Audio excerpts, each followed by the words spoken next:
17-year-old Sarah sat silently by her bedroom window, watching the leaves flutter outside as the morning breeze rustled the curtains.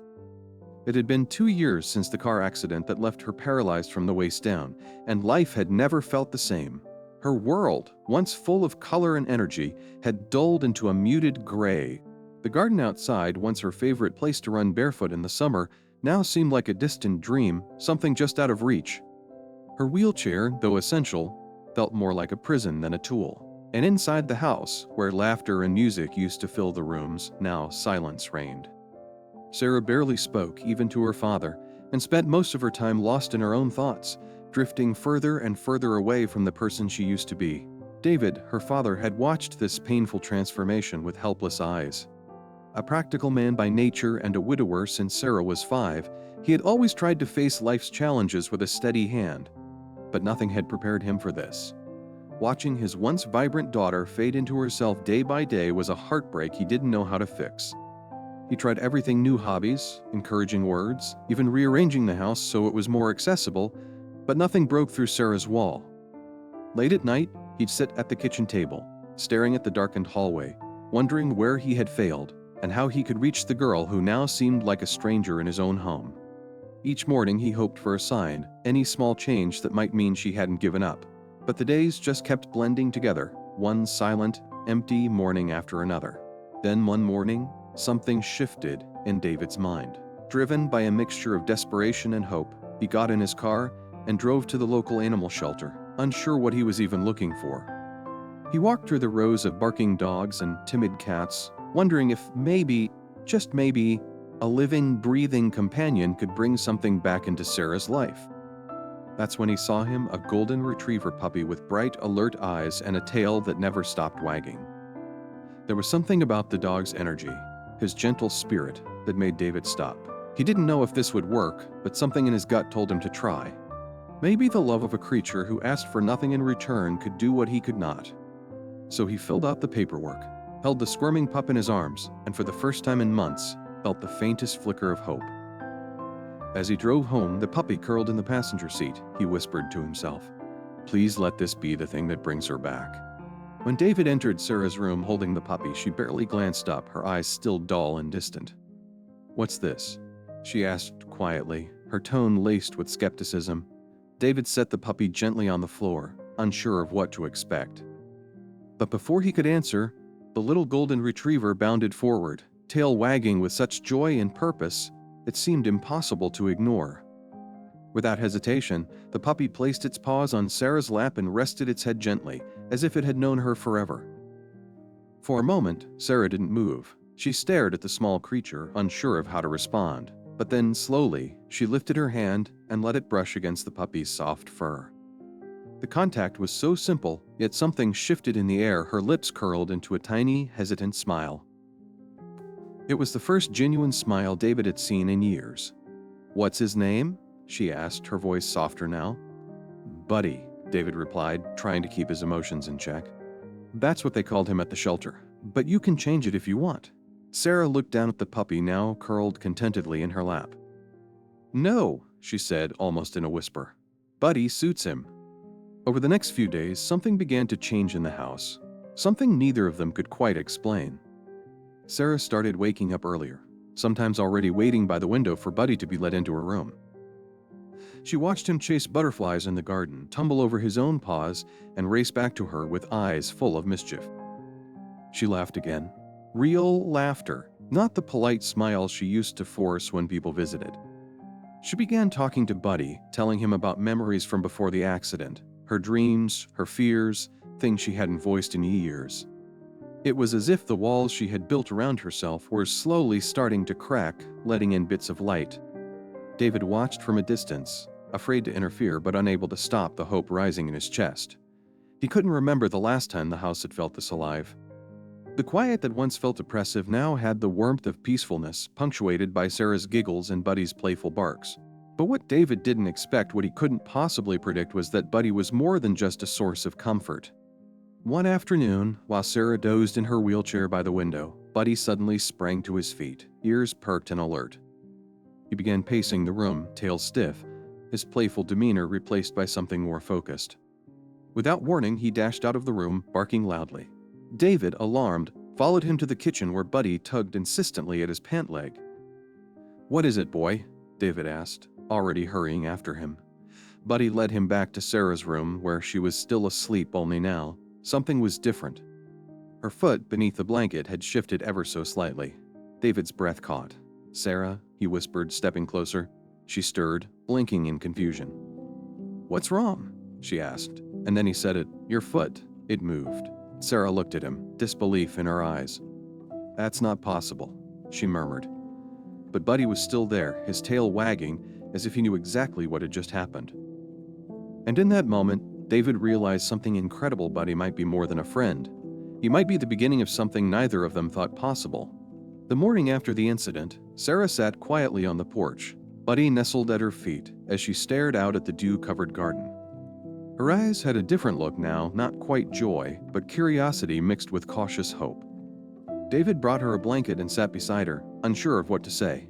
After a long pause, Sarah spoke first. "Dad, I think Buddy knows something we don't." David turned to her, surprised. "What do you mean?" he asked. She hesitated. "Every time he's near me, I feel something in my legs. A tingling, a warmth. I know it sounds crazy, but it's real." "I don't think I'm imagining it." David didn't dismiss her words. Instead, he nodded slowly, his mind racing. The movement he had seen yesterday, the way Buddy had reacted just before, it wasn't just chance. "Maybe we should talk to your doctor," he offered carefully. Sarah looked down at Buddy, who looked back with his deep, steady eyes. "Okay," she whispered, but then quickly added, "But promise me they won't take him away.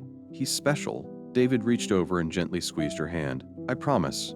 At the neurologist's office, the sterile smell and fluorescent lights made Sarah fidget with the hem of her sweater. Buddy, sensing her nervousness, leaned into her lap and stayed still, offering quiet reassurance. Dr. Mason, who had been treating Sarah since the accident, raised an eyebrow when he saw the dog. "I see we have a new assistant," he said, trying to lighten the mood. Sarah managed a faint smile. "This is Buddy," she said. "He's been helping me feel things in my legs?" The doctor gave David a quick glance, clearly skeptical, but nodded. "Let's run some tests." As always, he ran his standard set of neurological exams, light touches, pressure points, and reflex checks. At first, there was nothing new. But when Sarah mentioned the sensations she felt only when Buddy was close, Dr. Mason asked David to place the dog near her legs.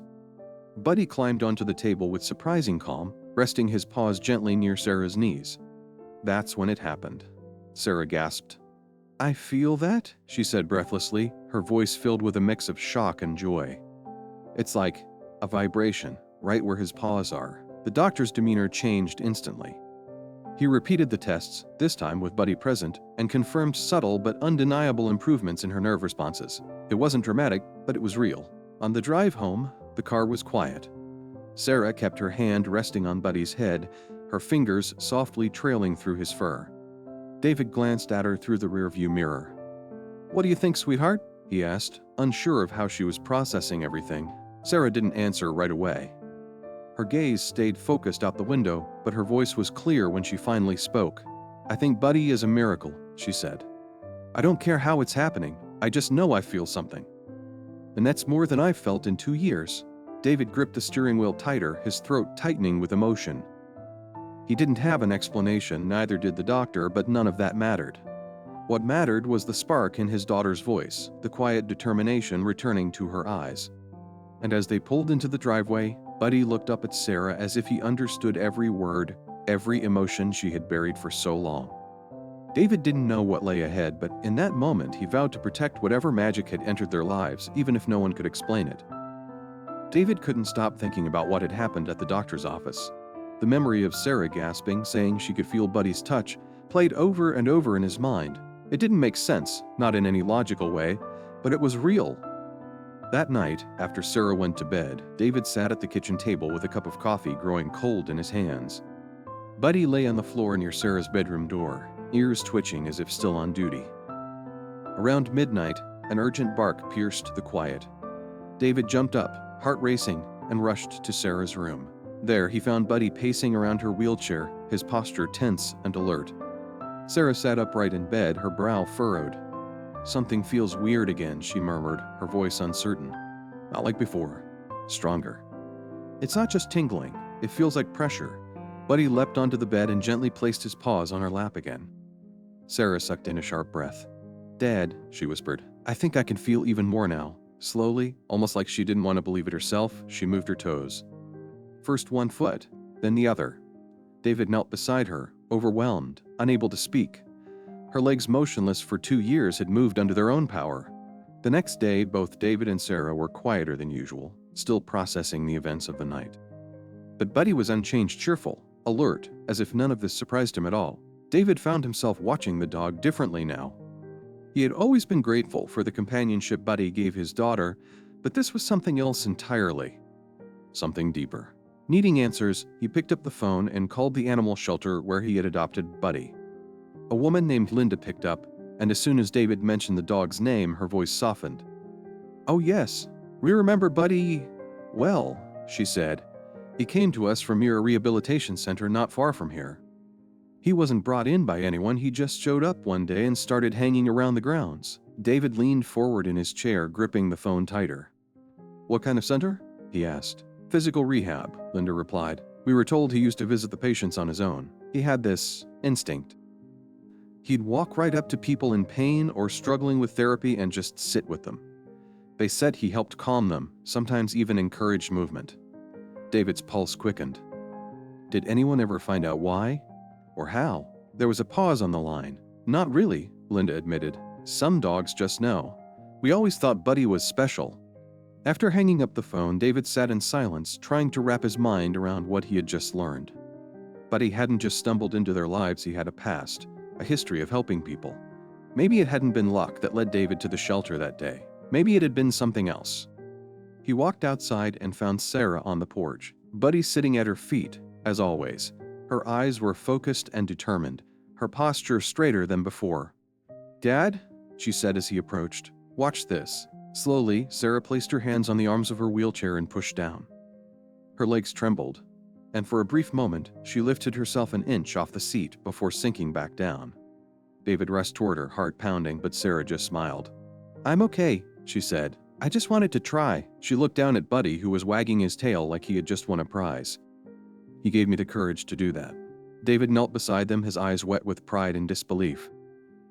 In that quiet moment, watching his daughter and the dog who had brought her back to life, he understood something profound. Buddy wasn't just part of their healing journey. He was the reason it had even begun. The days that followed were filled with cautious optimism. Sarah's progress, though slow, was steady. Each morning she seemed a little stronger, her movements more intentional. With Buddy always by her side, she began using the parallel bars that David had installed in the living room. Her arms trembled as she supported her weight, but she didn't give up. David stayed close, his hands always ready in case she faltered, but Sarah insisted on trying things herself. "I want to do this," she told him one morning. For real. Buddy would trot alongside her as she practiced, sometimes nudging her leg gently, sometimes simply sitting still and watching her with those deep, steady eyes. It was as if he knew when she needed encouragement and when she needed space.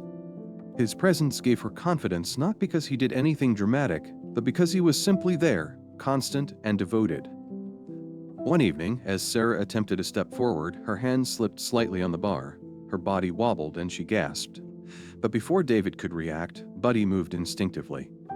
He pressed his body against her legs just enough to help steady her. Sarah caught her balance and let out a breathless laugh. "He caught me," she said, looking down at him with amazement. David's heart swelled with pride and awe. It wasn't just the physical progress that moved him. It was the way Sarah carried herself now, with purpose and belief. That night, as he tucked her into bed, she turned to him with serious eyes. "Dad, I don't want to just take a few steps," she said firmly. "I want to walk again, really walk. It's not just a dream anymore. I feel like I can do it, especially with Buddy helping me." David knelt beside her, resting his hands over hers. "Then we're going to do everything we can to make it happen," he said, and he meant it with every fiber of his being. The next morning, Sarah's physical therapist arrived for their usual session, but this time, Buddy made it clear he wanted to be involved.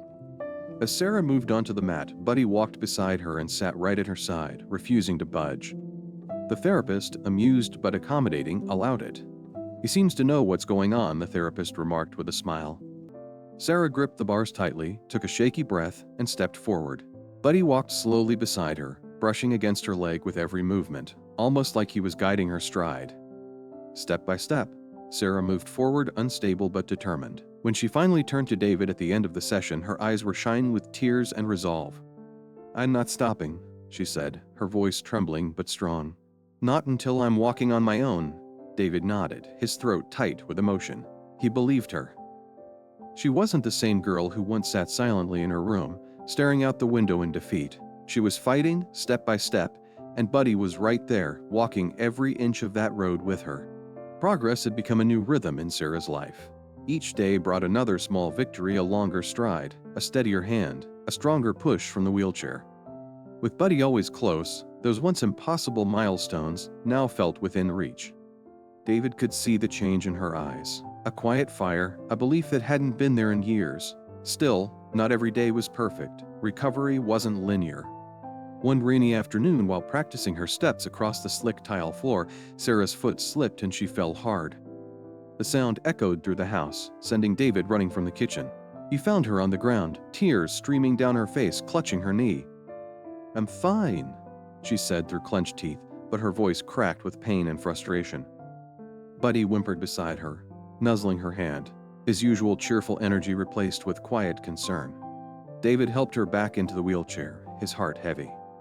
The progress they had celebrated suddenly felt fragile, and Sarah's silence for the rest of the day mirrored the fear they both felt that maybe it had all been too good to be true. The next morning, Sarah refused to practice. She stayed in her room, staring out the window, her shoulders slumped. Buddy remained beside her, unmoving, his head resting on her lap. David stood quietly in the doorway, watching, unsure of how to reach her without pushing too hard. "You've come so far," he finally said, his voice soft. "This isn't the end, sweetheart. You've had harder days than this." Sarah didn't respond. Hours passed. Then, just as the drizzle outside began to lighten, Buddy stirred. He walked to the door, looked back at Sarah, and barked gently. When she didn't move, he barked again, this time louder, insistent. David stepped in. "Maybe he just wants you to get some fresh air," he said. Reluctantly, Sarah allowed him to wheel her onto the porch. Buddy ran out into the wet yard, chasing leaves and imaginary creatures, his joy infectious. Sarah watched in silence, her expression slowly softening. Then Buddy returned with a stick in his mouth, dropping it at her feet. "Buddy, I can't throw that," she muttered, but when he nudged it toward her again, she gave in. She picked it up and gave it a weak toss. Buddy retrieved it, tail wagging, eyes shining. On the fifth throw, something incredible happened. Sarah stood up. With trembling legs and one hand on the porch railing, she stood, lifted by something beyond just muscle or therapy. It was courage and love and something more. "I'm standing," she whispered, tears falling freely. "Dad, I'm really standing." Moments like that don't just belong to fairy tales or miracle stories. They remind us what hope, love, and persistence can truly do. Sarah's journey wasn't about a sudden cure or magical fix. It was about what happens when a soul refuses to give up, and when that soul is met with unconditional companionship. In a world that often focuses on science and reason, Buddy was a quiet reminder that not everything needs to be explained to be real. Some connections defy logic, they heal in silence, support without words, and walk with us through our darkest hours. And just like Sarah, there are many who face invisible battles every day. Her story isn't just about standing up from a wheelchair, it's about standing up to fear, doubt, and the pain of starting over. It's about believing that even the smallest spark of wagging tail, a nudge from a friend, can change everything. Because sometimes, healing doesn't begin in a hospital or a treatment plan. Sometimes, it begins the moment we let love in. Sarah's recovery continued with determination, but so did the emotional roller coaster that came with it. Some mornings, she woke up with energy and excitement, eager to push herself a little further. Other days, the pain and exhaustion overwhelmed her. Still, she kept going. She no longer saw herself as a victim of her condition. She was fighting to reclaim her life, inch by inch. Buddy remained her constant, always watching, always knowing when to push and when to simply lay by her side. One morning, Sarah managed to walk from the living room to the front door without holding on to anything. David stood nearby, frozen, watching each careful step like it was a miracle. When she reached the door, she turned and grinned. "I didn't think I'd ever get this far," she said, and David's voice cracked as he replied, "I did." It was no longer about just healing, it was about building something new. But healing wasn't only physical. As Sarah grew stronger, so did her sense of purpose. She began journaling about her progress, sharing her story online, and soon messages from strangers started pouring in, people thanking her for giving them hope. Some were dealing with injuries, others with grief or loss. Sarah replied to as many as she could, always giving credit to Buddy. "I didn't do this alone," she wrote. "He reminded me to believe in something again." One day, she received a message from a young veteran who had lost mobility in a training accident. He wrote, "I've been afraid to start over, but your story, it makes me think maybe it's worth trying." Sarah stared at the screen for a long time before replying, "Trying is where it all begins." David watched her interact with these strangers and realized something incredible. Sarah wasn't just recovering. She was inspiring others to do the same. Her strength had reached far beyond their little home. Then, unexpectedly, they received an invitation from a local community center hosting an event about resilience and recovery. They wanted Sarah to speak. At first, she hesitated. Standing in front of a crowd, talking about the darkest moments of her life, felt terrifying. But Buddy sat beside her as she read the letter, his head resting on her lap like always, and somehow she felt ready.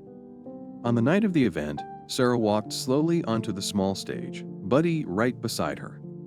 The room fell silent as she stood there gripping the podium. "2 years ago, I thought my story was over," she began, her voice steady.